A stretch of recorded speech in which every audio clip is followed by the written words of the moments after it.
இப்படி பண்ணலாம் அப்படி பண்ணலாம் கற்பனை செஞ்சுக்கிட்டு பிளான் போட்டுக்கிட்டு திட்டம் போட்டுக்கிட்டு அவன் இப்படி செஞ்சால என்ன நான் செய்யறேன் பாரு எப்படி செய்யறேன் பாரு அப்படி திட்டம் போட்டுட்டு இருக்கோம்னாலே என்ன நடக்குது? நாம் அந்த தீமையினால இழுக்கப்பட்டுட்டோம், அதனுடைய கட்டுப்பாட்டுக்குள்ள போயிட்டோம் இல்லையா? அது நம்மளை கண்ட்ரோல் பண்ணிடுச்சுல, தலையை போட்டு ஆட்டுதுல. யாருங்க கண்ட்ரோல்ல இருக்கா? பழி வாங்கணும்னு நம்ம நினைக்க அப்படி அந்த மோட்ல போயிட்டோம்னாலே என்ன அர்த்தம்? தீமை நம்மள முடிய பிடிச்சிருச்சுன்னு அர்த்தம்.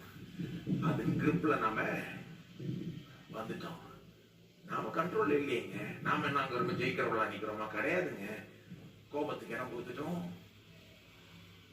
இப்படியே அந்த டைரக்ஷன்ல போய் பழியே வாங்கிட்டோம்னா சொல்ல முடியாது.